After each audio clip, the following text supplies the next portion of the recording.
بلا تاخیر میں بس اتنا کہہ کے حضرت کو مدعو کرنا چاہوں گا کہ افضل ہے کل جہان میں گھرانہ حسین کا،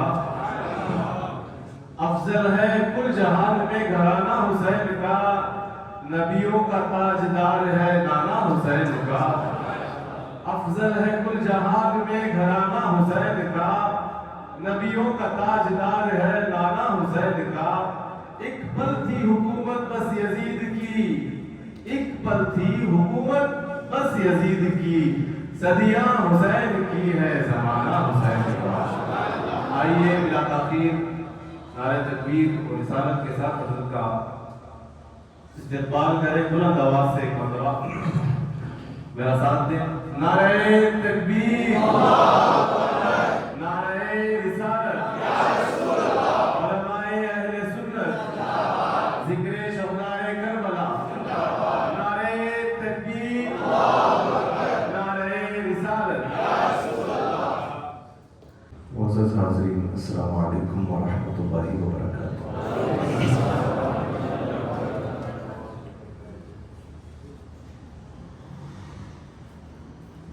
الحمدللہ رب العالمین،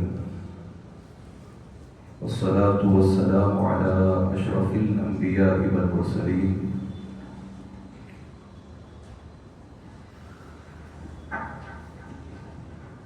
الحمدللہ الذی کرم وجہ علی المرتضی فلم یکن محظوظا منہ بعین الرضا، والصلاة والسلام على صاحب قاب قوسين السيد العلي الرضي الأرضى، وعلى آله وصحبه وحزبه أولي الصدق والصفاء، أما بعد، فأعوذ بالله من الشيطان الرجيم، بسم الله الرحمن الرحيم، إنما يريد الله ليذهب عنكم الرجس أهل البيت ويطهركم تطهيرا۔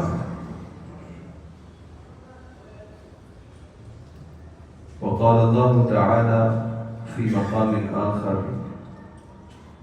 وَلَنَبْلُوَنَّكُمْ بِشَيْءٍ مِّنَ الْخَوْفِ وَالْجُوعِ وَنَقْصٍ مِّنَ الْأَمْوَالِ وَالْأَنفُسِ وَالثَّمَرَاتِ وَبَشِّرِ الصَّابِرِينَ۔ آمنت باللہ، صدق اللہ مولانا العظیم، وبلغنا رسولہ النبی الامین المتین المکین المعین الکریم، ونحن علی ذلک لمن الشاہدین والشاکرین والذاکرین، والحمد للہ رب العالمین۔ اعلیٰ حضرت عظیم البرکت امام اہل سنت کہتے ہیں،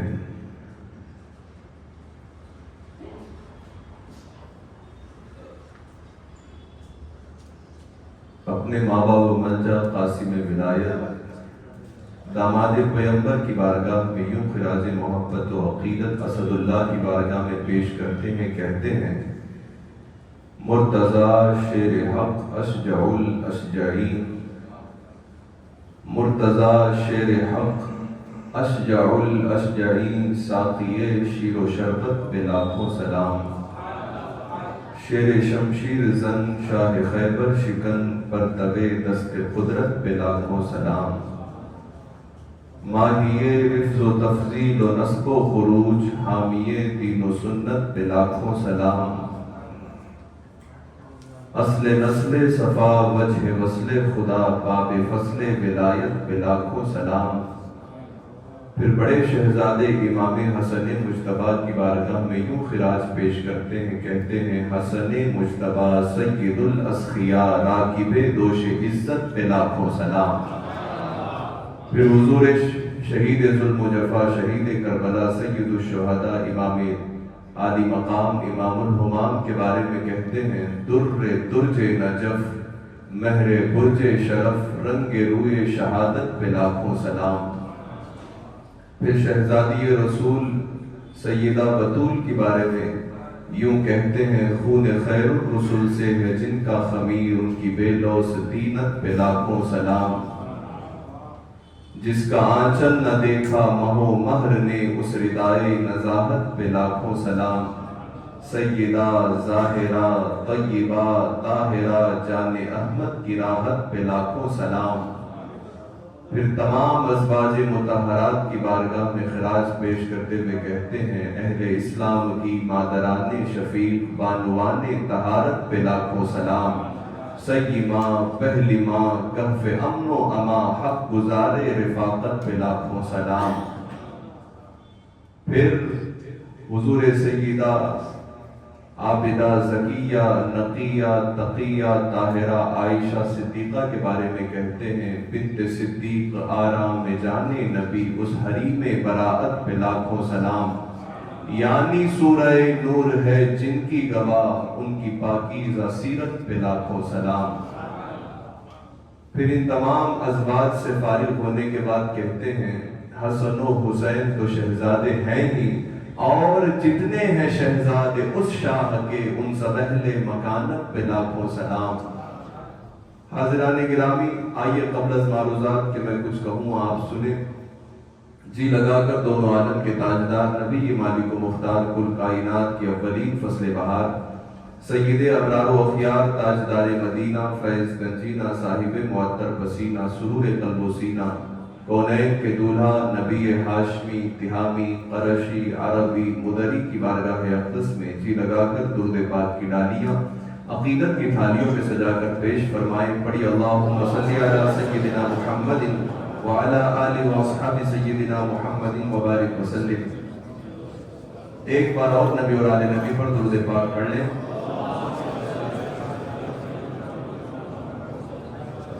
اللہم صلی علی سیدنا مولانا محمد مبارک وسلم۔ صلاۃ و سلام علیک یا رسول اللہ، صلاۃ و سلام علیک یا حبیب اللہ وعلی آلک و اصحابک یا نور اللہ صلی اللہ تعالی علیہ وسلم۔ حاضران گرامی، ماہ محرم الحرام کی آمد سے لوگوں کے دلوں کے اندر ایک خاص انسیت، ایک خاص کشش اور ایک خاص یاد جڑ جاتی ہے شہسوار کربلا تاجدار حلحطہ کے عظیم اس فرزند جو فرزند بطول ہیں، جگر گوشہ رسول ہیں، رسول پاک علیہ السلام کی سیرت و صورت کے امانت دار اور یادگار ہیں۔ امام ہمام امام حسین کی یاد ماہ محرم الحرام کے آتے ہی زیادہ ہو جاتی ہے۔ یاد ماہ محرم ہی میں نہیں آتی اس وجہ سے کہ وہ سنی کیسا جو اہل بیت کو صرف محرم میں یاد کرے۔ یاد تو سارا سال ہمارے سینوں میں بسی رہتی ہے، وہ یاد ابال مارنے لگتی ہے جب محرم کا ماہ عظیم ہمارے درمیان جب مگر ہونے لگتا ہے۔ اور اس کی وجہ بھی ہے کہ کربلا کی داستان کوئی صفحہ ہستی اور تاریخ اسلام کی ایسی ہلکی داستان نہیں ہے کہ جسے فراموش کر دیا جائے یا چھوڑ دیا جائے، بلکہ یہ وہ عظیم الشان داستان حق ہے اور ان حق پرستوں کی داستان ہے کہ جس سے نہ صرف اسلام کا تحفظ ہوا بلکہ اسلام کے اندر نیا ابال اور نیا جوش اور نئے اجالے پیدا ہوئے۔ ان عظیم الشان ہستیوں نے کربلا کے تپتے ہوئے ریگزار پر بے شمار قربانیاں دی۔ ہر ایک کی قربانی اپنے آپ میں بے مثل ہے، بے مثال ہے، بے نظیر ہے، لیکن سارا سرمایہ اور اس پورے داستان کربلا کی جس نے شہسواری کی، یہ پورے کاروان حق پرستوں کے امام بن کر کے جو نکھرے اور پوری دنیائے اہل اسلام پر جنہوں نے عظیم الشان احسان کیا، وہ ذات شہید کربلا امام حسین رضی اللہ تعالیٰ عنہ کی ہے۔ حاضران گرامی، اللہ تعالیٰ کا یہ وہ مقرب بندہ ہے اور وہ عظیم الشان شخصیت ہے کہ جنہیں اللہ تعالیٰ نے ایسی شہادت سے سرفراز فرمایا کہ جو شہادت لائق ہی تھی امام حسین ابن علی کی۔ یہ بات میں اس وجہ سے عرض کر رہا ہوں، وہ آپ کو آگے گفتگو سے پتا چلے گا کہ یہ وہ شہادت جو حصے میں آئی امام پاک رضی اللہ تعالیٰ عنہ کے، یہ اوروں کا حصہ نہ تھی بلکہ یہ خاص امام حسین ہی کے حصے کی تھی۔ 5 شعبان المعظم 4 ہجری میں امام حسین دنیا میں جلوگر ہوئے۔ ان سے تقریباً 2 سال قبل امام حسین رضی اللہ تعالیٰ عنہ کے برادر اکبر امام حسن مجتبی دنیا میں تشریف لائے۔ جب سیدہ بی بی فاطمہ الزہرا کے گھر امام حسن رضی اللہ تبارک و تعالیٰ عنہ کی ولادت ہوئی، سرکار مولائے کائنات کے گھر تشریف لائے، اور آنے کے بعد جناب حضرت علی رضی اللہ تعالیٰ عنہ سے کہتے ہیں کہ حضرت علی خود کہتے ہیں کہ مجھ سے سرور کائنات نے پوچھا ما سمیتا، کہا علی بچے کا نام کیا رکھا ہے؟ تو آپ نے فرمایا یا رسول اللہ میں نے اس فرزند کا نام حرب رکھا ہے۔ حضرت علی نے حسن کا نام حرب رکھا تو حضور نے فرمایا ارونی ابنی، مجھے میرے بیٹے کو دکھاؤ۔ سرکار نے یہ نہیں فرمایا کہ نواسے کو دکھاؤ، جب حضور پوچھنے لگے دکھاؤ تو فرماتے ارونی ابنی، مجھے میرے بیٹے کی زیارت کراؤ، دکھاؤ کہاں ہے شہزادہ۔ حضور پاک علیہ السلام کو حضرت علی لے گئے، کہا حضور یہ بچہ ہے، نام حرب رکھا ہے، تو حضور نے فرمایا بل ہوا حسن، یہ تو حسن ہے۔ کچھ سال گزرے، امام حسین تشریف لائے، فلما ولد الحسین جاء رسول اللہ صلی اللہ علیہ وسلم۔ حضور پاک علیہ السلام جب امام حسین کی ولادت ہوئی، پھر مولائے کائنات کے گھر تشریف لائے، جناب علی خود روایت کرتے ہیں آ کے مجھ سے کہا علی ارونی ابنی، میرے بیٹے کو دکھاؤ۔ اب جب سرکار ابد قرار کو لے کر حضرت مولائے کائنات نومولود کے پاس پہنچے تو پوچھا ما سمیتا، کیا نام رکھا ہے؟ تو حضرت علی نے کہا وہی نام سرکار جو پہلے کو رکھا تھا آپ نے قبول نہیں کیا، اس کو ٹرانسفر کر دیا، حرب رکھا ہے۔ حضور نے فرمایا دکھاؤ کہاں ہے؟ امام حسین کو دیکھا تو فرمایا بل ہوا حسین، یہ تو حسین ہے۔ سرکار اقدس علیہ السلام تشریف لے گئے نام رکھ کر کے۔ تیسرا نومولود دنیا میں آیا، سیدہ فاطمہ الزہرا کا تیسرا شہزادہ۔ پھر رسول اللہ تشریف لائے، جناب علی سے پوچھا کہ علی بچہ کہاں ہے؟ حضور پاک علیہ السلام کو جناب مولائے کائنات لے گئے، فرمایا کیا نام رکھا ہے؟ ما سمیتا۔ حضرت علی نے عرض کیا یا رسول اللہ حرب رکھا ہے۔ حضور نے فرمایا بل ہوا محسن، یہ تو محسن ہے۔ 3 شہزادے بی بی پاک کے ہوئے، رسول اللہ نے خود نام رکھا۔ تیسرے شہزادے زیادہ دن دنیا میں نہ رہ سکے، لیکن 2 شہزادے رہے بھی اور دھرتی پر وہ کارنامے انجام دے گئے جو رہتی دنیا تک نقش ہو گئے۔ اور یہ دونوں بچوں کا جب نام سرکار نے رکھا حسن و حسین، تو فرمایا اے علی نام کو ہلکے میں مت سمجھنا، یہ وہ نام تھے کہ اللہ نے ان دونوں کے آنے سے پہلے تک اس پر پردہ ڈال کے رکھا تھا۔ یہ پردہ خفا میں تھے، یہ جنت میں چھپائے گئے تھے۔ جب حسن آئے تو حسن کے نام کا پردہ اٹھا، جب حسین آئے تو حسین کے نام کا پردہ اٹھا۔ اللہ نے جن کے ناموں کو جنت میں محفوظ کر کے رکھا ہے وہ عظیم الشان ذوات قدسیہ نوازگار رسول اللہ کی ہیں، کہ جن کے ناموں کو اللہ محفوظ رکھے تو پھر ان کی ذاتوں کو اللہ نے کتنی حفاظتوں میں رکھا ہوگا۔ یہ پردہ عدم میں تھے اے علی، جب تمہارے بچے گھر آئے تو اللہ تبارک و تعالیٰ نے ان عظیم ہستیوں کو وہ نام سے سرفراز کیا، اس سے پہلے یہ نام اوروں کے نہیں رکھے گئے تھے۔ رسول پاک علیہ السلام نے ان شہزادوں کے نام کو انتخاب فرمایا، ایک کا نام حسن رکھا، دوسرے کا حسین رکھا۔ اب جب بچہ دنیا میں جلوگر ہوتا ہے تو لوگ کان میں اذان دیتے ہیں، تہنیک کراتے ہیں، کسی میٹھی چیز سے زبان چکھائی جاتی ہے۔ جیسے دنیا کے اندر ہر چیز ٹریڈیشن کے طور پر چل پڑی، سٹائل اور فیشن کے طور پر چل پڑی ہے، ایسے ہی بہت سارے لوگ دین کو بھی بس ایک رسم سمجھتے ہیں، ایک ٹریڈیشن سمجھتے ہیں۔ لوگوں کو معلوم ہی نہیں ہے کہ اسلام نے اس چیز کا حکم دیا ہے تو کیوں دیا ہے، اور میں یہ کر رہا ہوں تو کیوں کر رہا ہوں۔ ابا کرتے تھے تو بیٹا کر رہا ہے، امی کرتی تھی تو پھر بیٹی کر رہی ہے، بڑے بھائی کرتے تھے تو چھوٹے کر رہے ہیں، چھوٹے کر رہے ہیں تو دیکھ کر کے اور کر رہے ہیں۔ تو لوگ اسلام میں بھی ایک روا روی اور رسما رسمی کا مزاج لے کر چلنے لگے ہیں کہ جیسے ساری چیزیں ٹریڈیشن اور اسٹائل کے طور پر یوز ہو رہی ہیں، ویسے ہی اسلام کے اندر بھی منمانی طور پر چیزیں رسمی طور پر لوگ جاری کر چکے۔ اب جب بچہ کسی کے گھر پیدا ہوتا ہے تو صاحب نکلتے ہیں کسی داڑھی والے کو ڈھونڈنے کے لیے کہ کوئی ملے داڑھی والے صاحب، تو ان کو پکڑ کے لے آئیں۔ پہلے مسجد آتے ہیں پوچھتے ہیں امام صاحب ہیں؟ امام صاحب نہیں ہیں۔ مؤذن صاحب ہیں؟ مؤذن صاحب ہیں۔ تو مؤذن صاحب کو پکڑ کے لے گئے۔ مؤذن صاحب بھی کبھی اتفاق سے نہ مل پائے تو دیکھتے ہیں کہ کوئی بھی داڑھی والا مل گیا کہ چلو بھائی ذرا کام ہے، وہ بھی خوش اپنی داڑھی سے کہ داڑھی کی برکت سے چلو مجھے پکڑ کے لے جا رہا۔ لیکن یہ جو بچوں کو نام رکھنے کی یا اذان دینے کے لیے کان میں اور تحریک کرانے کے لیے آ کر کے عالم کی تلاش کرتے ہیں، کسی نمازی کی تلاش کرتے ہیں، اس کے پیچھے حکمت کیا ہے؟ حکمت یہ ہے کہ دنیا میں یہ بچہ ابھی آیا ہے، نئی نئی بہاریں دیکھ رہا ہے، آئندہ اس کی زندگی ہوگی پتہ نہیں خدا کی توفیق سے کتنے سال جیے گا، لیکن جب اچھا آدمی آ کر کے کان میں اذان اور اپنے ہاتھ سے کوئی چیز چکھائے گا تو اس کی صالحیت اور اس کی نیکی کی برکت سے بچے کی زندگی میں نیکی کا نور آئے گا، صالحیت کا اجالا ہوگا۔ اس نیت کے ساتھ اچھے آدمی کو تلاش کر کے کان میں اذان کہلوائی جاتی ہے۔ وہ کوئی رسم نہیں ہے کہ بس پکڑ کے لانا ہے بچے کو کان میں اذان دلوانی ہے۔ بات سمجھ آئی؟ ایک چھوٹا بچہ آپ کے گھر پیدا ہو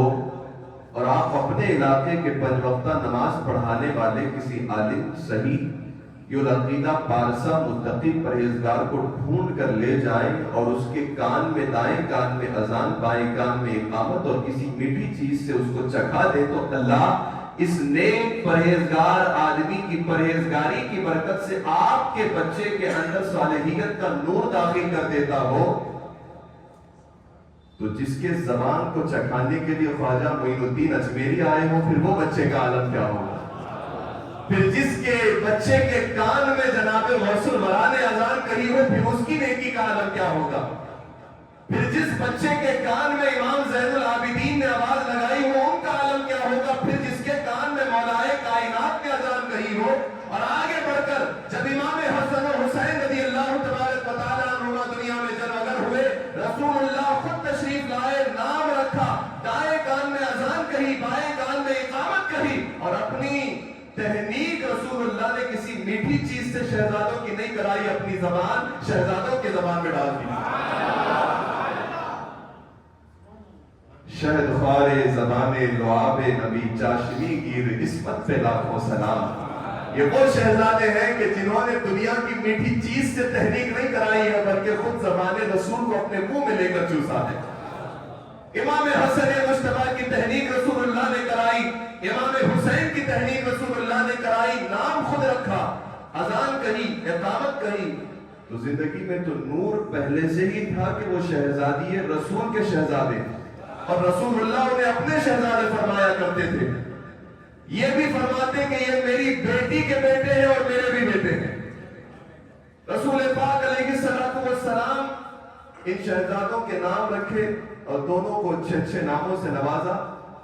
امام حسین رضی اللہ تعالیٰ جیسے میں نے عرض کیا، رسول پاک علیہ السلام کی 63 سالہ زندگی ہوئی۔ حضرت امام حسین رضی اللہ تعالیٰ عنہ کو حضور کی آغوش محبت میں قریباً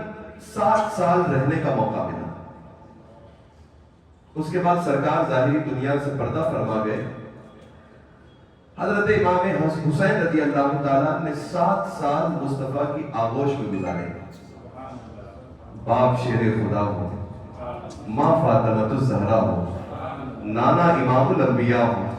نانی خدیجۃ الکبریٰ ہو، کیا عظیم الشان مرتبے والے وہ امام حسین 7 سال تربیت مصطفیٰ میں زندگی گزاری۔ آغوش مصطفیٰ علیہ السلام میں امام حسین جلوگر ہوتے، امام حسن جلوگر ہوتے تو حضور صحابہ دیکھتے، حضور ان بچوں کو ایسے سونگتے، ایسے قریب کر کے جیسے کوئی پھول سونگتا ہے، سرکار ان بچوں کو قریب کر کے سونگتے۔ امام حسن کو سونگتے، امام حسین آتے تو حسین ابن علی کو سونگتے۔ صحابہ نے عرض کیا یا رسول اللہ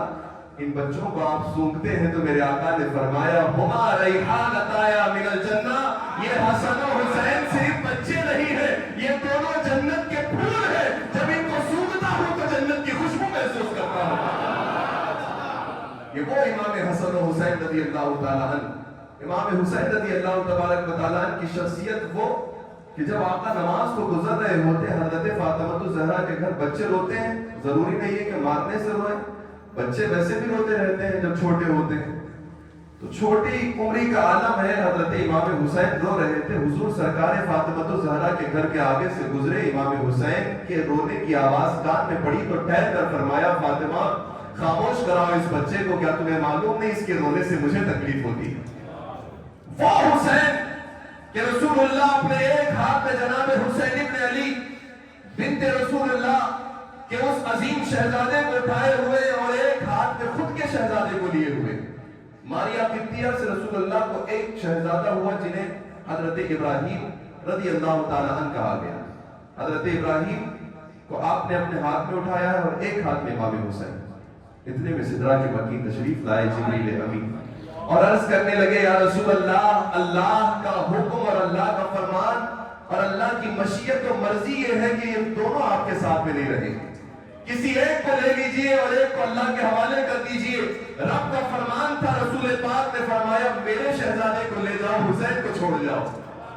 کچھ ہی دن گزرے تھے کہ حضرت ابراہیم دنیا سے پردہ فرما گئے، اپنے شہزادے کو دے کر جس کی حفاظت حضور نے کی ہے وہ شہزادہ حسین ابن علی ہے۔ وہ حضرت امام حسین رضی اللہ تعالیٰ عنہ، شداد ابن الحاد رضی اللہ تبارک و تعالیٰ عنہ کہتے ہیں ایک روز میرے آقا مسجد نبوی میں امام حسین رضی اللہ تعالیٰ عنہ کو اٹھا کر تشریف لائے۔ کیا وہ دن ہوں گے کہ مسجد نبوی ہے، سرکار کی گود میں ایک شہزادہ ہے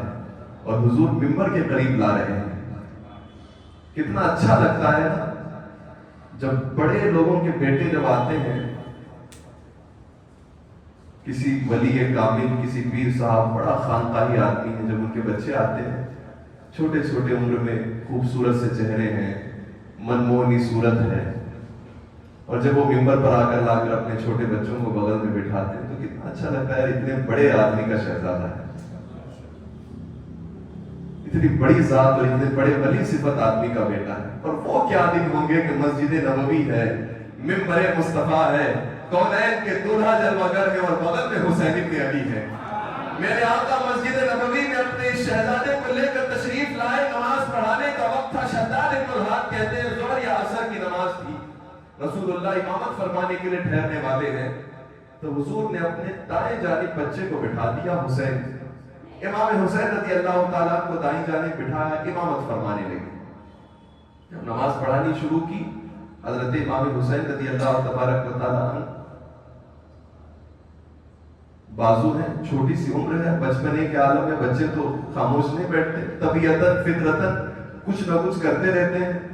تو جب سرکار اقدس علیہ الصلوۃ والسلام نماز کی حالت میں سجدے میں پہنچے، سجدے کی کیفیت ہے میرے آقا کی، جناب امام حسین پیٹھ پر سوار ہو گئے، سجدے کی کیفیت ہے مصطفیٰ کی، اور امام حسین پشت رسول پر سوار ہو گئے۔ صحابہ نماز میں مقتدی، حضور بھی نماز میں امام، نماز بھی رسول اللہ کی، حالت بھی سجدے کی، صدق نبی ہے پشت نبی پر اور سجدے کی حالت ہے، آقا نے تسبیح بڑھا دی، بیٹا ہی کچھ ایسا ہے۔ یہ حضور پاک علیہ الصلوۃ والسلام کی پشت پر جب صدق رسول اللہ امام حسین رضی اللہ تعالیٰ عنہ سوار تھے، حضور تسبیح بڑھائے جا رہے ہیں، سبحان ربی الاعلیٰ، سبحان ربی الاعلیٰ، سبحان ربی الاعلیٰ۔ یہاں تک صحابہ نے سوچا آج سجدہ کچھ عادت سے زیادہ طویل ہو گیا، کہیں ایسا تو نہیں کہ صحابہ کہتے روایت میں کہ ہمارے دل میں خیال آنے لگا کہ حضور کو کوئی تکلیف تو نہیں ہوگی، اتنا لمبا سجدہ۔ آپ سوچئے روٹین کے حساب سے سجدہ ہو تو مقتدیوں کو خیال نہیں آتا، جب سجدہ عام حالت سے زیادہ لمبا ہو گیا تبھی یہ خیال آتا ہے، وہ بھی یہ خیال کہ حضور کو تکلیف پہنچی تو اس کا مطلب کتنا لمبا سجدہ ہوگا۔ اور حضور تسبیح بڑھائے جا رہے ہیں، بڑھائے جا رہے ہیں۔ شداد ابن الحاد کہتے ہیں وہ بڑھائے اس وجہ سے جا رہے تھے کہ حضور کی پیٹھ مبارک پر امام حسین، اور حضور چاہتے تھے حسین اترے تو پھر میں سجدے سے سر کو اٹھاؤں۔ تو اب آپ سوچئے ایک لمحے کے لیے یہاں رک کر کے، نماز سب سے اہم ترین عبادت ہے،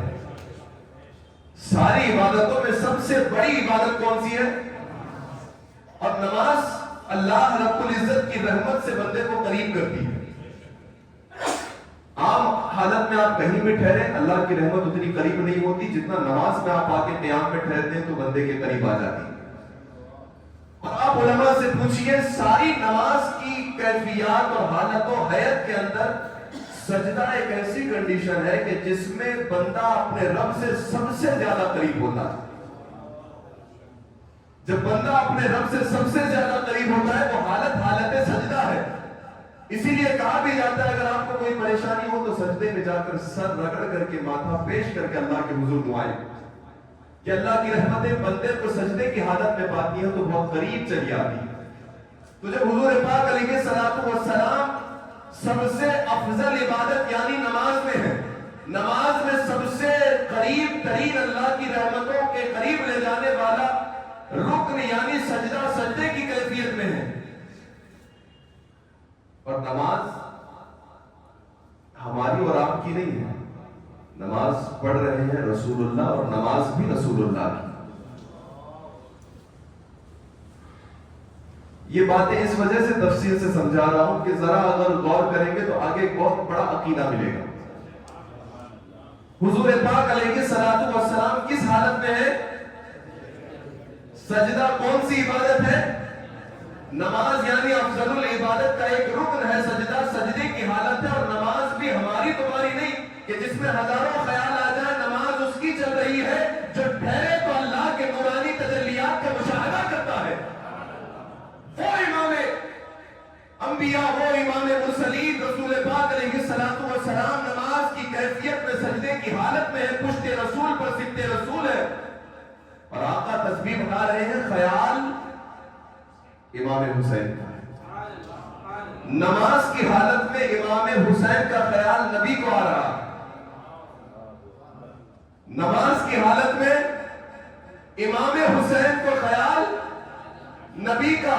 نبی کو خیال امام حسین کا آ رہا ہے۔ تو حضور پاک تسبیح بڑھائے جا رہے ہیں، صحابہ نے کہا ہمارے دل میں خیال گزرا کہ کہیں حضور کو کوئی تکلیف تو نہ پہنچی، سجدہ طویل ہو گیا، بالآخر امام حسین سجدے سے نیچے اترے، سجدے کی حالت میں پشت رسول سے نیچے اتر آئے تو آپ نے سر کو اٹھا لیا، نماز مکمل فرمائی، لیکن یہاں عقیدہ صاف ہو گیا۔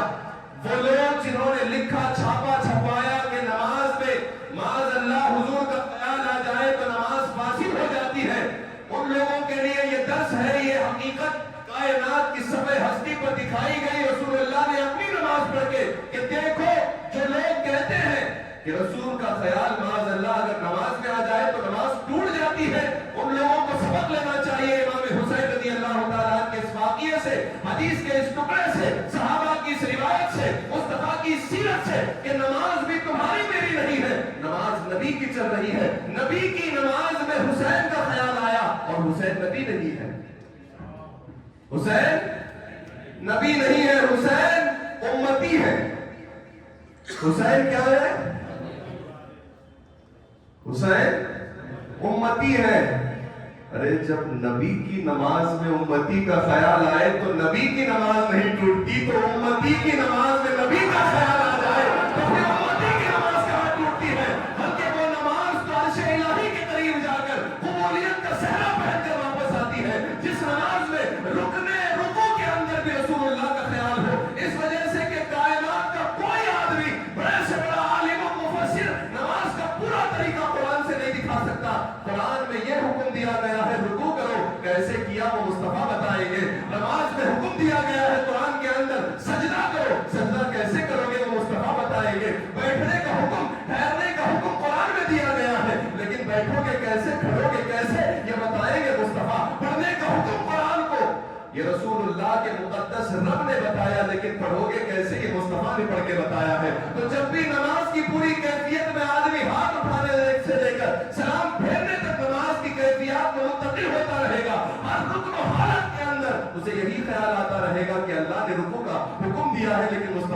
بتایا ہے ٹھہرنا ایسے ہے، پیٹھ ایسے رکھنی ہے، کھڑے ایسے ہونا ہے، قیام ایسے کرنا ہے، تحیات میں ایسے بیٹھنا ہے، بیٹھو گے تو تشہد میں انگلی کو ایسے اٹھانا ہے، سلام کو دائیں جانب ایسے پھیرنا ہے۔ جب سارا طریقہ مصطفیٰ بتائے اور نماز میں مصطفیٰ کا خیال نہ آئے، نماز میں مصطفیٰ کا خیال نہ آئے، یہ تو انسان کی بدبختی کے سوا کچھ نہیں ہے۔ اسی لیے ہم کہتے ہیں کہ جن کی نمازیں خیال مصطفیٰ سے خالی ہے وہ نمازیں ہی نہیں ہے، وہ صرف ٹھک بیٹھک ہے، اور جو نمازیں خیال مصطفیٰ سے بھری ہوئی ہیں وہ اللہ کی بارگاہ میں مقبول ہے، مستجاب ہے، اور وہی بندہ دنیا و آخرت میں کامیاب ہے کہ جس کی نماز میں خیال مصطفیٰ شامل ہے۔ وہی نماز اللہ قبول کرتا ہے کہ جس میں تو نبی کی نماز میں امام حسین کا خیال آئے تو نماز کے اندر فرق نہیں آیا۔ میں اس وجہ سے کہہ رہا ہوں، بعد میں کسی بھی صحابی نے یہ روایت نہیں کیا کہ حضور نے نماز دوبارہ پڑھی،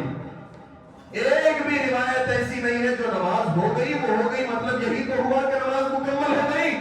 اگر مکمل نہ ہوتی تو سرکار دوبارہ پڑھتے، لیکن وہ نماز دہرائی نہیں، اس وجہ سے بتایا ارے وہ نماز نامکمل کیسے ہوگی جب تم خود ساری نمازوں میں پڑھتے ہو اللہم صلی علی محمد وآل محمد، اللہم بارک علی محمد وآل محمد۔ جب آل محمد کے ذکر کے بغیر نماز مکمل نامکمل ہونے کا ذکر ہی نہیں ہوتا، اور اسی آل محمد کے اہم ترین کڑی کا نام حسین ابن علی ہے، اسی آل محمد کے اہم رکن کا نام حسین ابن علی ہے۔ یہ وہ رسول اللہ کا شہزادہ کہ جس شہزادے کا نام بھی نماز میں شامل ہے اور جس شہزادے کی ادائیں بھی نماز میں شامل ہیں۔ رسول پاک علیہ الصلوۃ والسلام کے اس حسین شہزادے نے جب پشت رسول پر سواری فرمائی تو رسول اللہ نے نماز اسی حالت میں مکمل فرمائی۔ یہ حضور پاک علیہ الصلوۃ والسلام کے شہزادے جناب امام حسین، فاطمہ الزہرا کی آنکھوں کے تارے، مولائے کائنات کے نور عین، سرکار نے امام حسین رضی اللہ تعالیٰ عنہ کی 7 سالہ اپنی زندگی کے اندر جو انہوں نے تربیت فرمائی، حضور نے اتنا زیادہ حضرت امام حسین کی شہادت کا ذکر فرمایا کہ تقریباً جتنے صحابہ تھے، ازواج مطہرات تھی، سب جانتے تھے کہ یہ شہزادہ حضور کا شہید ہو جائے۔ امام حسین کی شہادت کا حضور نے اتنا واضح اور صاف اور کلیئر ذکر فرمایا کہ تقریباً گھر والے، باہر والے، در والے، صحابہ سب جانتے تھے کہ یہ رسول کا شہزادہ اللہ کی راہ میں شہید ہو جائے۔ کتنی روایتیں حضرت رسول اکرم سرور کائنات نے ارشاد فرمائی، حتیٰ کہ حضرت ام سلمہ کو مٹی دے کر فرمایا، ام الفضل سے فرمایا، حضور پاک نے صحابہ سے ذکر فرمایا، بارہا رسول اللہ فرمایا کرتے کہ یہ میرا شہزادہ اللہ کی راہ میں شہید ہو جائے گا۔ تو حضور نے امام حسین رضی اللہ تبارک و تعالیٰ عنہ کی شہادت کا واضح ذکر فرمایا۔ تو امام حسین کی شہادت کو تو لوگ جانتے ہیں کہ وہ خوب کھلی ہوئی شہادت ہے، ظاہر و باہر شہادت ہے، لیکن اللہ تبارک و تعالیٰ کے اس بندے کی استقامت کو کروڑوں سلام ہو، ان کے دل کی اور ایمان کی پختگی پر کروڑوں رحمتیں ہوں۔ اگر آپ کے اور ہمارے میں سے ایک آدمی کو ابھی کوئی کہہ دے، مثال کے طور پر سمجھے آپ مجھ سے ملنے آئے، آپ نے کہا کہ میں سفر پر جا رہا ہوں، تو اتفاق سے میں نے کہہ دیا کہ بھائی کاروبار کا ایکسیڈنٹ ہو جائے گا، مر جاؤ گے تم۔ اب آپ جانتے ہیں کہ تو ہم تو کوئی غیب نہیں جانتے، ایک جملہ نکل گیا، آپ کہہ دیا کاروبار کا تمہارا ایکسیڈنٹ ہو جائے گا، آپ مر سکتے ہیں یا مر جائیں گے، ہو سکتا ہے۔ اب وہ آدمی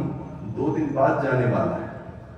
لیکن یقین جانیے یہ 2 دن میں شاید کوئی گھنٹہ، 1 گھنٹہ بھی اس کا ایسا نہیں جائے گا کہ وسوسوں کا شکار ہو۔ وہ اسی فکر میں رہے گا، حضرت نے کہہ دیا پتہ نہیں کیا ہوگا، جانا ہے کہ نہیں جانا ہے، جاؤں نہیں جاؤں، 4 لوگوں سے باتیں کرے گا کہ بھائی ایسا بولا تھا انہوں نے، پتہ نہیں کیا کرنا ہے، شیڈول کینسل کر دوں، آگے بڑھا دوں، پوسٹ پون کر دوں، منتقل کر دوں، یا کسی اور ذریعے سے چلا جاؤں۔ تو آدمی وسوسوں کا شکار رہے گا۔ جب اسے یہ معلوم پڑ جائے کہ میں اگر یہ سفر کروں تو فلاں صاحب نے کہا، جبکہ ان کے بارے میں جانتا بھی ہے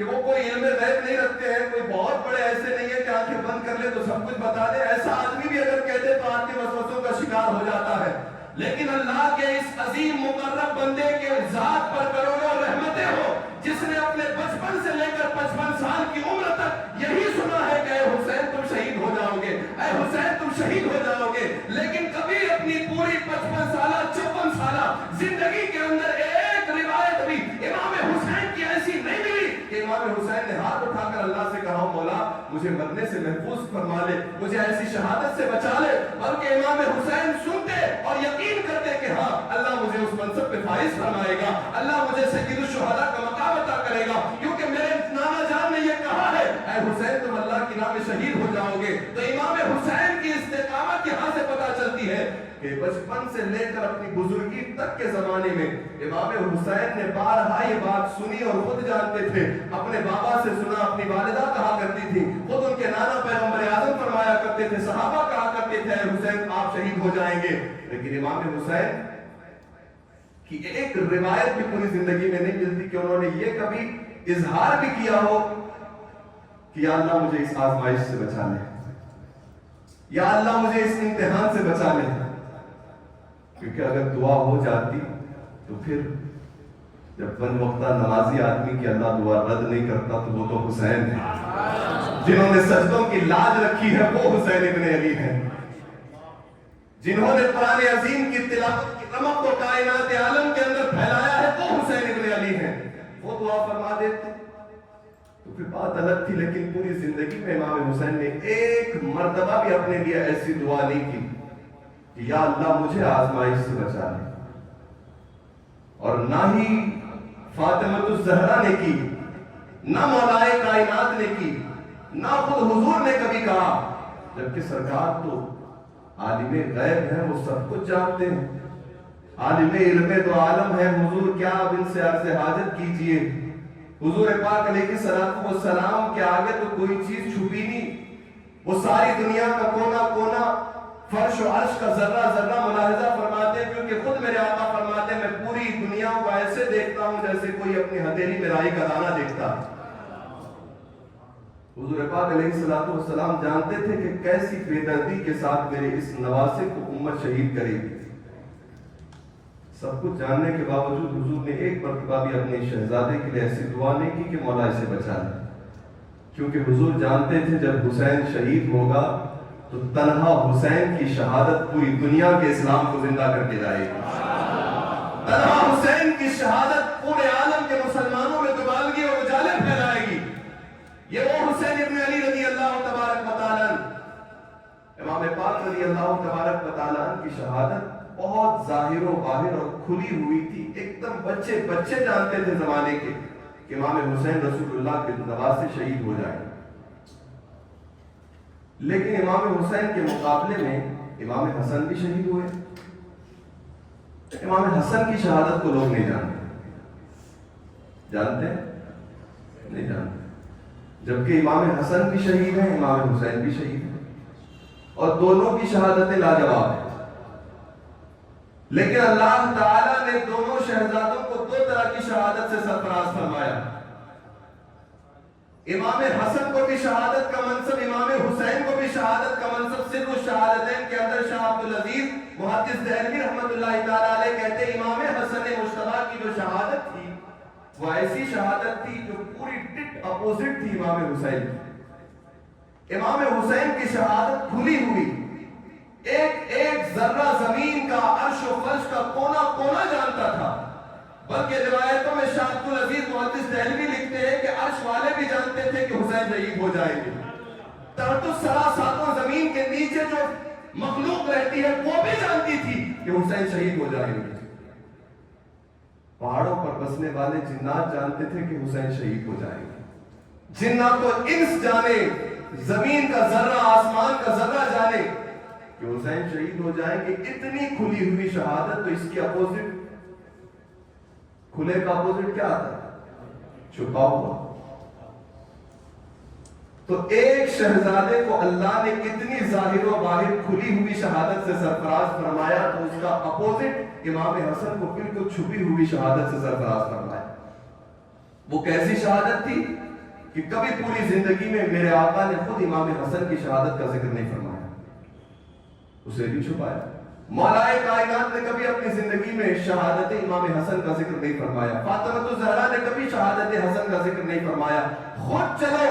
جب امام حسن مصطفیٰ رضی اللہ تبارک و تعالی عنہ کو طرح طرح کی آزمائشیں پار کرنے کے بعد یزید کی لالچ میں آ کر ان کی بیوی ایک روایت کے حساب سے زیادہ لا کر کے زہر گھول کر کے وہ مشروب پلاتی ہے، امام حسن رضی اللہ تعالیٰ عنہ کی کیفیت متغیر ہو جاتی۔ یقین جانیے وہ ایسا سخت ترین زہر تھا کہ جانے کے بعد ایسا لگ رہا تھا کہ اندر ایک ایک چیز کو کاٹا جا رہا ہے۔ تو یہ کیا معمولی شہادت ہوئی؟ یہ چوہے مارنے والی دوائیاں کھا کر کے مرنے جیسا نہیں ہے کہ لوگ مرنے کے لیے نہ مرنے جیسے بہانے تراشتے ہیں، بلکہ وہ ایسا سخت ترین زہر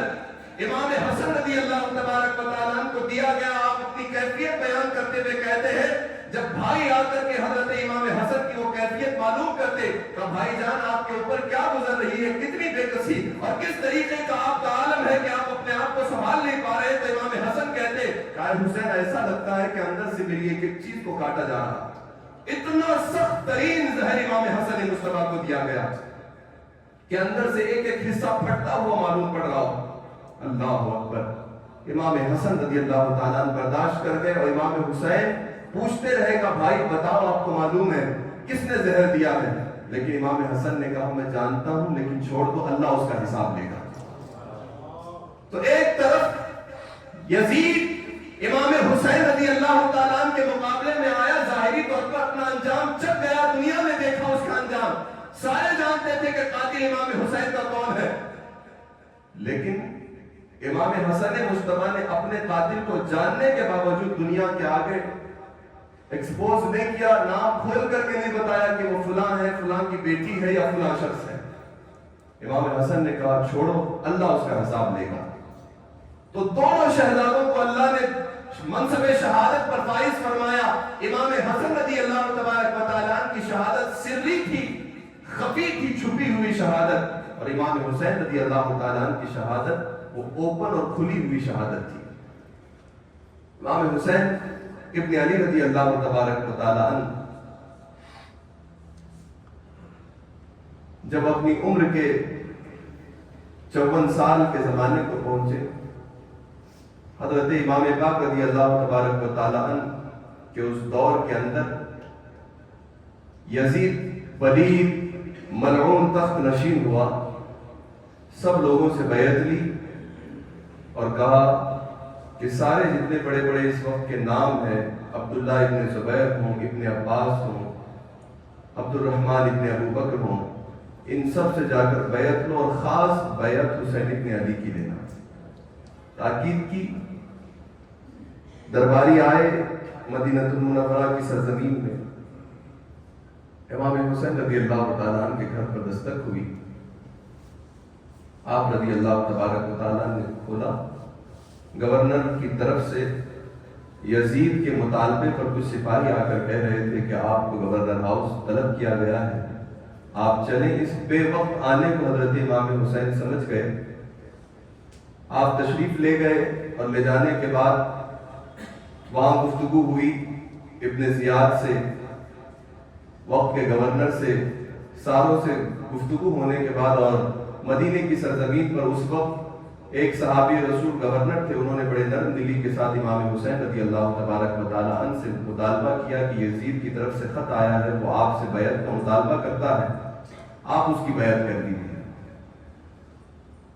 وہیں پر پروان بیٹھا ہوا تھا، تو جب امام حسین سے کہا گیا تو آپ نے کہا میرے جیسا آدمی اتنا چھپ کر کے بیعت کرے تو یہ زیب نہیں دیتا، مجھے اجازت دو، میں گھر جاؤں گا، اس کے تعلق سے پھر آپ سے اگلی نشست میں بات ہوگی۔ وہ نرم دل آدمی تھے، انہوں نے کہا کہ ٹھیک ہے آپ جائیے۔ اس وقت بیٹھا ہوا مروان کہنے لگا کہ ان کو اب جانے مت دو، کیونکہ اگر اب حسین چلے گا تو پھر ہمارے ہاتھ میں نہیں آئیں گے۔ رسول پاک علیہ السلام کے شہزادے نے فرمایا کیا تو مجھے پکڑے گا؟ تیرے باپ پر تو رسول اللہ نے لعنت کی تھی، تیری کیا بساط ہے کہ تو حسین پر ہاتھ صاف کر سکے؟ یہ کہا امام حسین پلٹ پڑے اور امام حسین خیمے میں آ کر کے اپنے اہل خانہ کو تیاری کا حکم دیا کہ تیاری کرو، ہم مدینہ المنورہ چھوڑنے والے ہیں۔ صحابہ نے آ کر عرض کیا،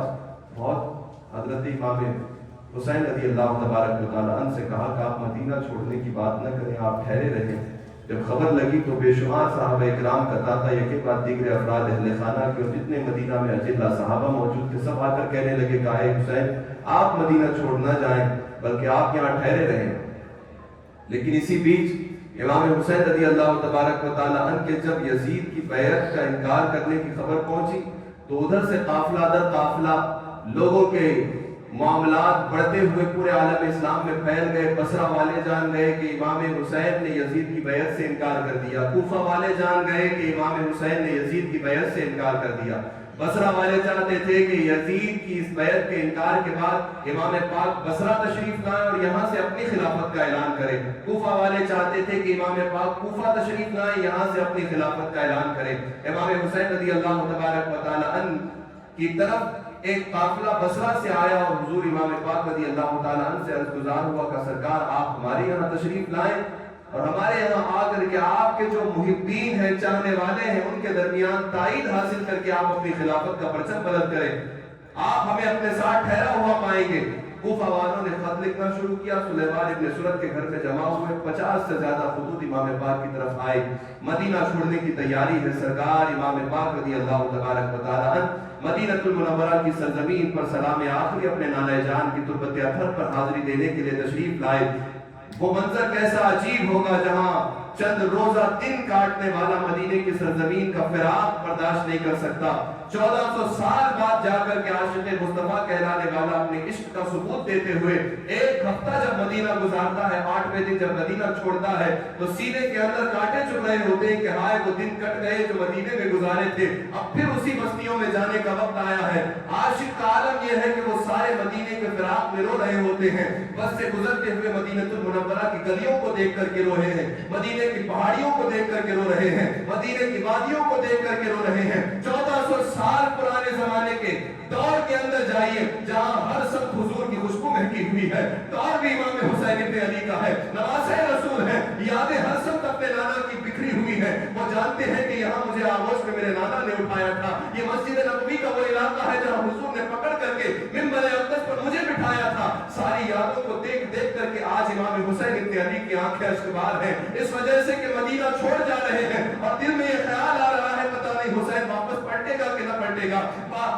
دوبارہ اپنی زندگی میں اس مدینے کی سرزمین پر اپنے نانے جان کی تربت اطہر پر آ کر حاضری دے گا کہ نہ دے پائے گا۔ امام حسین میرے آقا سرور کائنات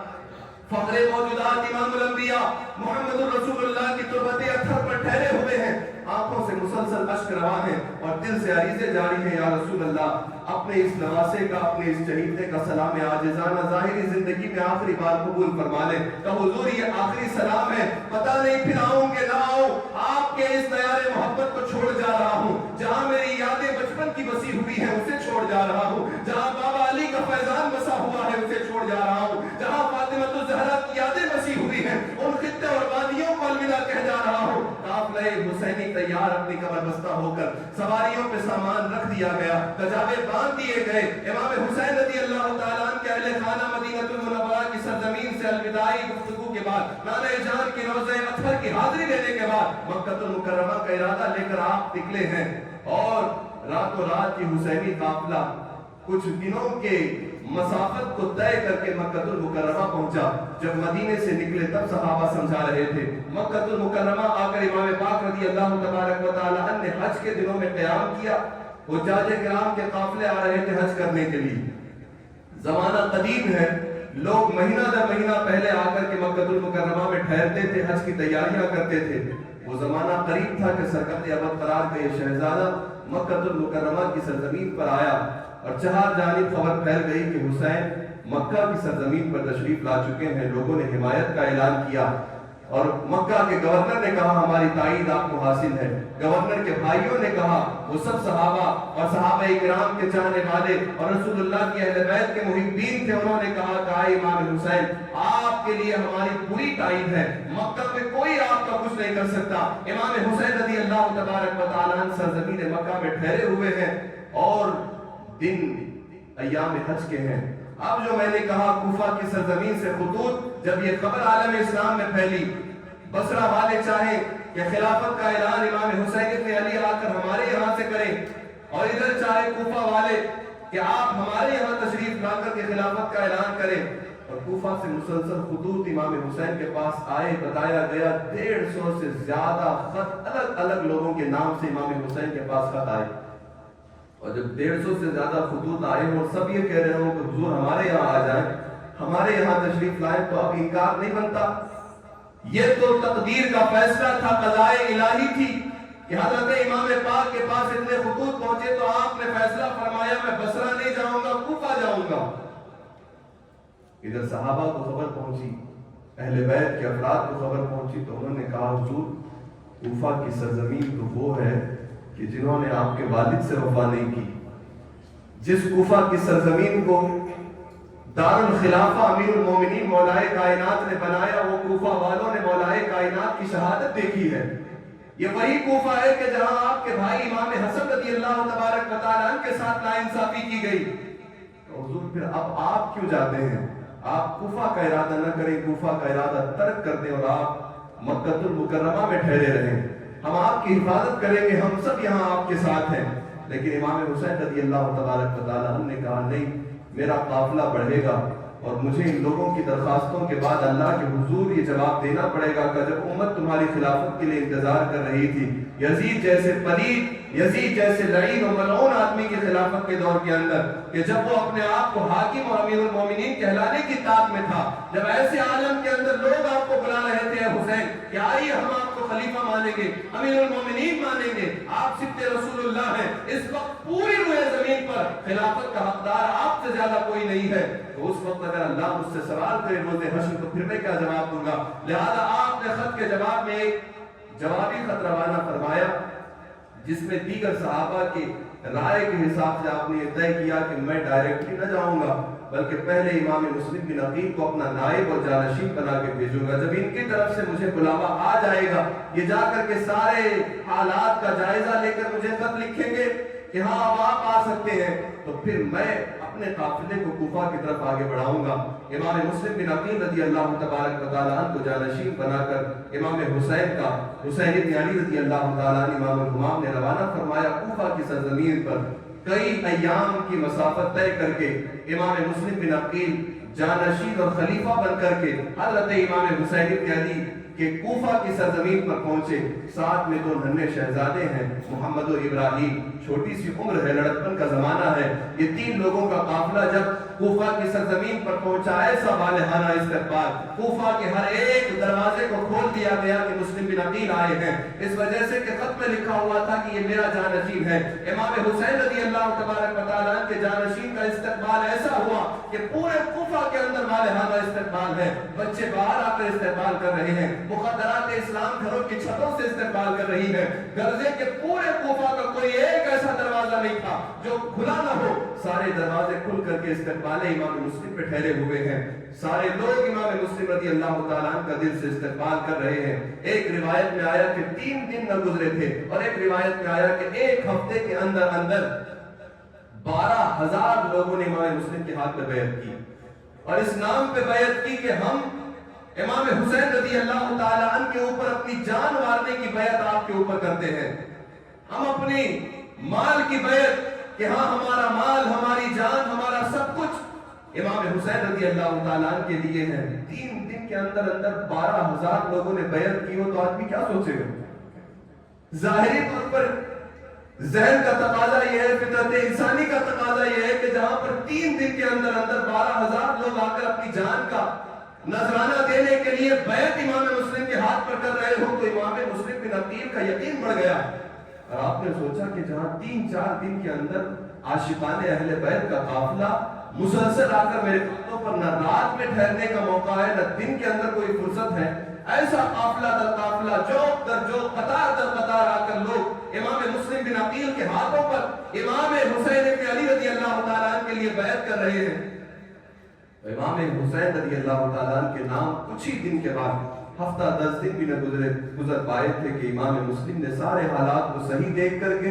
ایک خط حضرت امام پاک کے نام پر روانہ کیا، کہ حضور آپ نے بھیجا تھا اس مقصد کے لیے کہ میں کوفہ پہنچوں، یہاں دیکھوں کہ حالات آپ کے موافق ہیں کہ آپ کے مخالف ہیں۔ میں نے آ کر کے یہاں دیکھا تو 3 دن میں حضور کے نام پر 12,000 لوگوں نے جانوں کے نذرانے کی بیعت کی ہے۔ معاملہ صاف ہے، یہ لوگ آپ کی حمایت کرنا چاہتے ہیں، آپ کا ساتھ دینا چاہتے ہیں، لہذا آپ فوراً وہاں سے روانہ ہو کر کے کوفہ تشریف لے آئے۔ امام حسین رضی اللہ تعالیٰ عنہ کو خط ملا،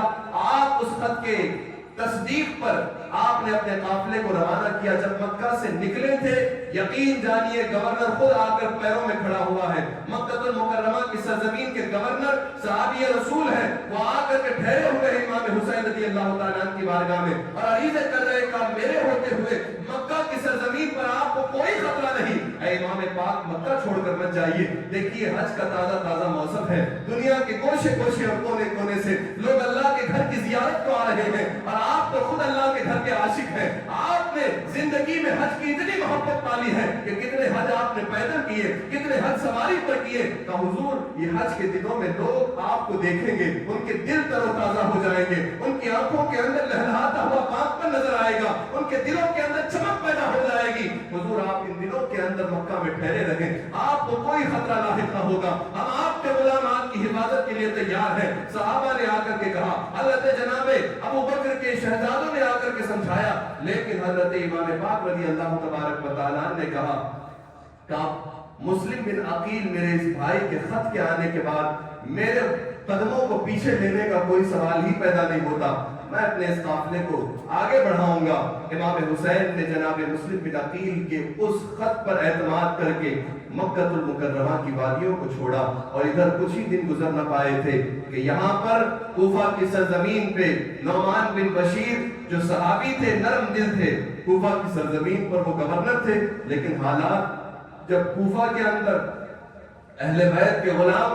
عاشقان اہل بیت کہلانے والے امام مسلم بن عقیل کے ہاتھوں پر بیعت کر رہے ہیں اور لوگوں کی تعداد بڑھتی جا رہی ہے اور یزید کے خلاف لوگ سارا مشن چلا رہے ہیں، تو کچھ ہر ایک کے بیچ ایسے ہمنوا ہوتے ہیں جو چہرے ہماری طرح رکھتے ہیں لیکن وہ ہمارے نہیں ہوتے۔ ایسے ہی وہاں پر بھی اہل بیت کی محبت کے طور پر آ کر بیعت تو کر رہے تھے، لیکن انہوں نے خط لکھ کر یزید کو بھیجا کہ اے یزید سنو، تمہارے یہاں پر بنایا ہوا گورنر کوفہ کے اندر کمزور پڑ گیا ہے، اسے ہٹا کر کسی جابر اور سخت آدمی کو یہاں پر گورنر بناؤ، اس وجہ سے کہ یہاں حسین ابن علی کے استقبال کی تیاریاں شروع ہیں، یہاں نئی خلافت کے آغاز کے لیے تیاریاں کی جا رہی ہیں۔ یہ خطوط جب یزید کو پہنچے، اس نے فوراً نعمان بن بشیر کی معزولی کا اعلان کیا اور ابن زیاد کو وہاں کا گورنر بنا کر کے روانہ کیا۔ ابن زیاد رات کے اندھیرے میں عجیب طریقے سے حجازی حلیہ بنا کر تاکہ لوگ پہچان نہ پائیں، چہرے پر نقاب ڈال کر کے چند سپاہیوں کے دستے میں کوفہ کی سرزمین پر آیا، لوگ سمجھے کہ حسین ابن علی آ گئے ہیں، لیکن ابن زیاد جب کوفہ کی سرزمین پر آیا، مسلم بن عقیل رضی اللہ تبارک و تعالیٰ ٹھہرے ہوئے ہیں کوفہ کی سرزمین پر۔ اب دیکھو یکایک حالات کیسے بدلتے ہیں،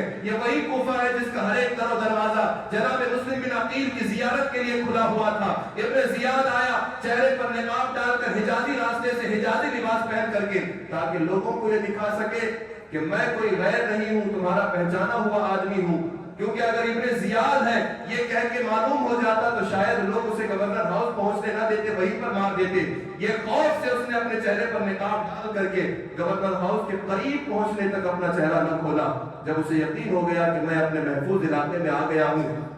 اور لوگوں کی بھیڑ یہ سمجھ کے میرے استقبال میں لگی ہے کہ نواز رسول آئے ہیں، تو اس کے سپاہیوں نے ہاتھ جھٹک کے لوگوں کو ڈانٹتے ہوئے کہا سب لوگ دور ہو جاؤ، یہ تمہارے نئے گورنر ابن زیاد ہیں۔ اتنا کہنا تھا کہ لوگ مایوسی کے عالم میں وہاں سے ہٹے۔ ابن زیاد نے صبح سارے کوفہ کے قبیلے کے جتنے بڑے بڑے نام تھے سب کو اٹھا دیا اور پورے کوفہ کے قبیلے والوں کے بڑے بڑے نام، یعنی جو قبیلے کے سردار مانے جاتے تھے، رئیس مانے جاتے تھے، سارے رئیسوں کو، قبیلوں کے سرداروں کو اٹھا کر قید خانے میں ڈال دیا۔ قید خانے میں ڈالنا تھا، لوگوں کے اندر ایک وابلہ مچ گیا۔ پھر گورنر ہاؤس کی سبیر پر چڑھ کر کے اس نے اعلان کیا سنو اے کوفہ والوں، مجھے یہ خبر لگی ہے کہ تم لوگوں نے اس وقت کے خلیفہ یزید کے خلاف ایک نیا مشن چھیڑا ہے، تم چاہتے ہو کہ ان کے خلاف بغاوت کرے، لیکن یاد رکھنا میں ابن زیاد ہوں، میں تمہارے پرانے گورنر کی طرح کمزور نہیں ہوں، اگر کوئی بھی یزید کے خلاف جائے گا اسے سولی پر لٹکا دیا جائے گا، برسر بازار عبرتناک انجام دے کر سزاؤں میں گرفتار کر دیا جائے گا۔ لوگوں کے درمیان خوف تھا، اور ادھر سے قافلے کے اور قبیلوں کے بڑے بڑے لوگوں کو جب اٹھانے کی خبر پھیلی تو انہی میں سے ایک قبیلے کے آدمی کے تعلق سے جب یہ بات پھیلی، جناب ہانی اٹھے اور انہوں نے کہا اگر میرے بھائی کے ساتھ کوئی زیادتی کی گئی ہے تو پھر مجھے اس کا انتقام لینا ہے۔ ایک انتقام کی آگ میں کہ جن کے گھر امام مسلم بن عقیل رضی اللہ تبارک و تعالیٰ عنہ ٹھہرے ہوئے تھے، بہت دن گزر گئے امام مسلم کا پتہ نہیں چلا کہ وہ کس کے گھر میں ٹھہرے ہوئے ہیں۔ ابن زیاد کے ناپاک ارادے جب لوگوں کو معلوم پڑنے لگے تو ابن زیاد نے ایک شامی غلام کو، ماقب کو خرید کر کے یہ کہا کہ تم یہ لوگ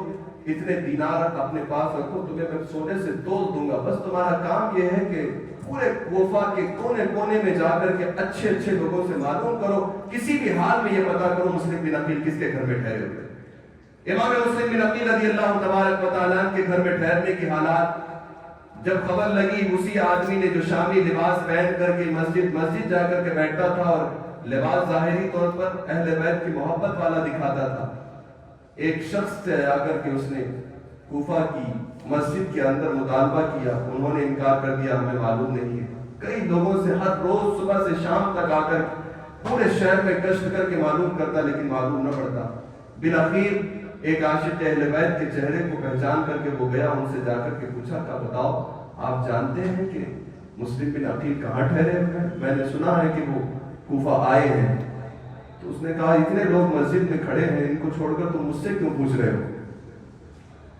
تو وہ جھانسا دینے کے لیے کہتا ہے نفاق والے لب و لہجے میں کہ آپ کے چہرے پر اہل بیت کی محبت کا نور چمک رہا ہے، تو میرا سینہ کہہ رہا تھا کہ کسی کو معلوم ہو کہ نہ ہو آپ کو ضرور معلوم ہوگا، اتنا کہنا تھا۔ وہ عاشق مومن بھولا ہوتا ہے، حضور نے خود فرمایا کہ مومن بڑا بھولا اور سیدھا سادہ ہوتا ہے۔ نفاق کے جملے کام کر گئے، انہوں نے کہا ہاں تم سچ کہتے ہو، کہ میں بھی تمہاری طرح عاشق اہل بیت ہوں، تم چاہتے ہو کہ یہ 4000 سکے تم حضرت امام مسلم کی بارگاہ میں جا کر تحفے میں دے دو، چلو میں تمہیں بتاتا ہوں کہ وہ کہاں ٹھہرے ہوئے ہیں۔ وہ لے گئے اور وہ جگہ جن کے گھر امام مسلم مہمان تھے وہاں لے جا کر کے ملاقات کرایا۔ ابن زیاد کو پتا چل گیا، ساری چال ابن زیاد کی تھی۔ اب امام مسلم بن عقیل رضی اللہ تبارک و تعالیٰ عنہ کی شہادت کا واقعہ ہے۔ ابن زیاد ہے وہ گھر والے کہ جن کے یہاں جناب مسلم بن عقیل مہمان تھے، ان کو بھی طرح طرح کی اذیتوں میں گرفتار کیا۔ بالآخر امام مسلم رضی اللہ تعالیٰ عنہ کو سخت ترین اذیتیں دی گئی۔ امام مسلم کی شہادت کا واقعہ پیش آیا، اس کی کچھ مزید تفصیلات انشاءاللہ العزیز کل پیش کر کے مزید گفتگو آگے بڑھاؤں گا۔ اللہ تعالیٰ ہم سب کو کہنے سننے سے زیادہ عمل کرنے کی توفیق عطا فرمائے۔ دونوں جہاں میں اللہ تعالیٰ ہمیں خادمان اہل بیت میں شامل رکھے اور انہی کی محبت میں دنیا میں رکھے، اور روز حشر اہل بیت کے سچے خادموں میں ہمارا حشر فرمائے۔ وما توفیق الا باللہ وآخر دعوانا الحمد للہ۔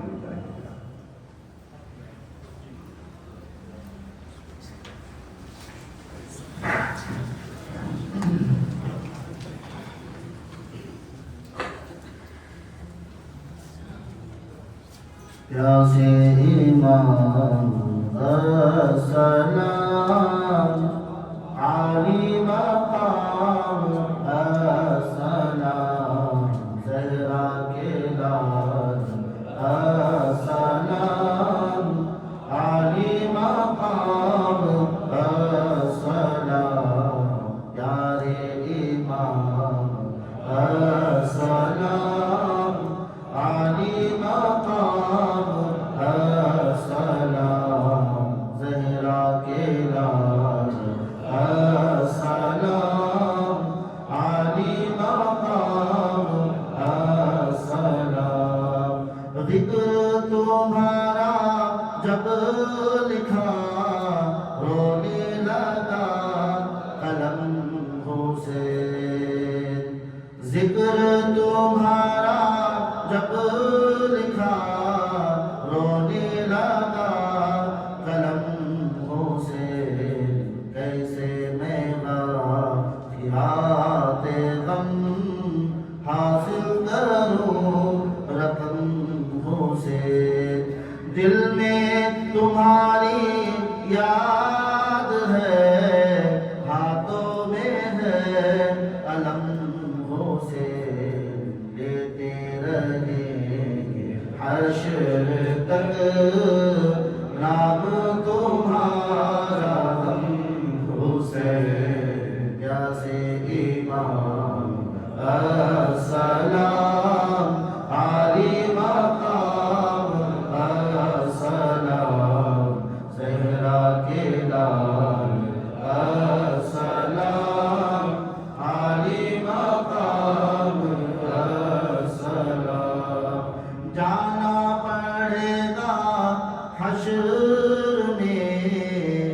ہر ایک کو رب کے سامنے جانا پڑے گا حشر میں، ہر ایک کو رب کے سامنے اپنا کیا ہوا ستم آئے گا سب کے سامنے، کیسے یزید جائے گا شاہ امم کے سامنے، اپنے لہو میں ترہوں سے آئیں گے سب کے سامنے، پیاسے امام السلام علی مقام السلام، زہرا کے لال السلام علی مقام السلام، یا نبی سلام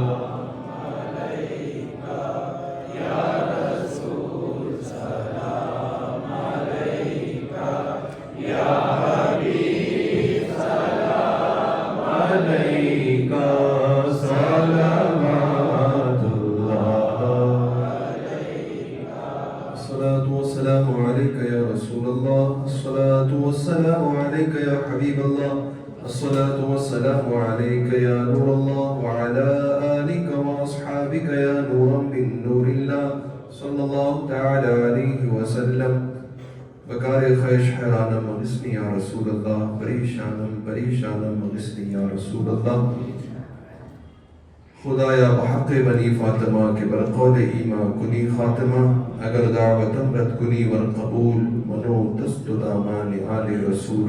منو دست دامان آل رسول، منو دست دامان آل رسول، بحرمت الفاتحہ.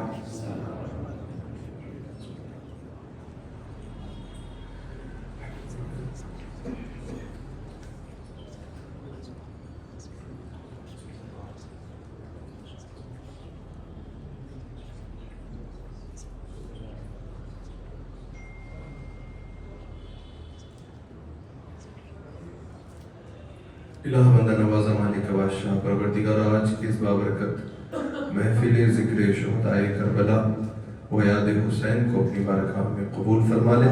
پروردگار عالم بعد نماز عشاء سے لے کر اب تک جو کچھ مواعظ حسنہ پیش کیے گئے، پروردگار ان تمام کے اہتمام، انصرام آنے اٹھنے بیٹھنے، مسجد کی عادت بجا لانے، بولنے سننے میں جس قسم کی غلطی، خطا، لغزش، خامی ہوئی ہو اپنے فضل سے معاف عطا فرما دے. پروردگار عالم جتنا صحیح ہوا اسی تیری بارگاہ میں پیش کرتے ہیں. پروردگار تو تیری شان کے لائق جو کچھ ہم غلاموں کو، تیرے بندوں کو، عاجز ضعیفوں کو ثواب عطا کرے، اسے ہمیں سب سے پہلے ہدیتاً تحفتاً ہمارے آقا سرور کائنات، فخر موجودات، امام الانبیاء، احمد مجتبی محمد مصطفیٰ صلی اللہ علیہ وسلم کی بارگاہ اقدس میں پیش کرتے ہیں، قبول فرما لے.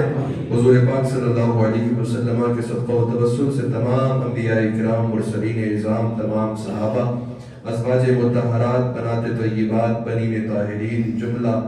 شہدائے ملت اسلامیہ، جملہ صحابہ کرام، خلفائے اربعہ، خلفائے راشدین،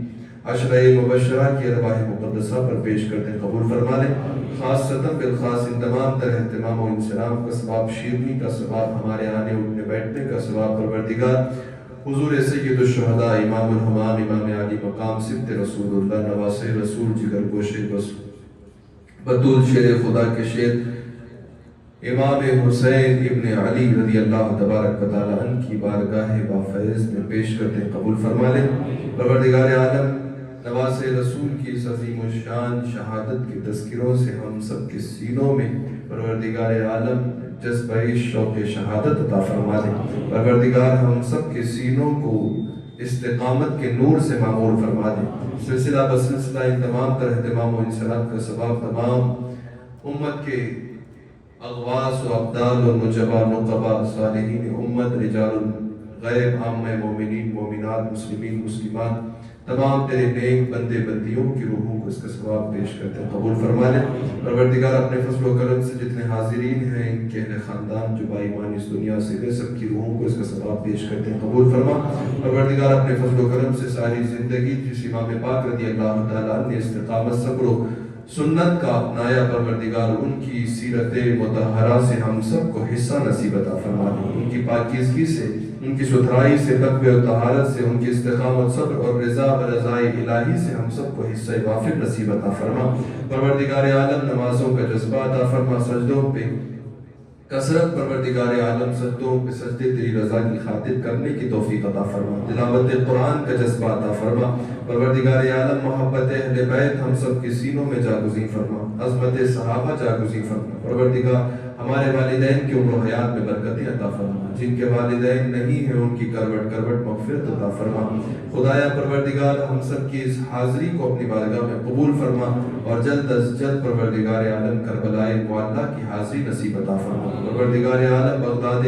مقدسہ کی حاضری نصیب عطا فرما پروردگار مدینہ طیبہ کی حاضری نصیب عطا فرما پروردگار اپنے فضل و کرم سے ہم سب کو حج مبرور کی سعادتیں عطا فرما پروردگار ہم سب کو گناہوں سے محفوظ فرما نیک اور اچھے عمل کی طرف راغب فرما پروردگار نفس و شیطان کے قید و مکر سے ہم سب کی حفاظت عطا فرما پروردگار ہزاروں دعائیں ہیں کروڑوں تمنائیں ہیں لاکھوں التجائیں ہیں لیکن سب سے عظیم تمنا تیری بارگاہ میں یہ ہے جب تک اس دنیا میں رکھ ایمان کے ساتھ رہ اور جب اس دنیا سے اٹھا تو مذہب حق اہل سنت و جماعت مسلک اعلیٰ حضرت پر اس دنیا سے جانے کی توفیق عطا فرما بحرمت ان اللہ و ملائکتہ یصلون علی النبی یا ایھا الذین آمنوا صلوا علیہ وسلموا تسلیما اللهم صل علی سیدنا و مولانا محمد وعلى آله وأصحاب سيدنا ومولانا محمد مبارک وسلم صلاۃ و سلام علیک یا رسول اللہ جب تب واپسی ہو یا اللہ سامنے ہو روضہ رسول اللہ لب جاری ہو کلمہ طیبہ لا الہ الا اللہ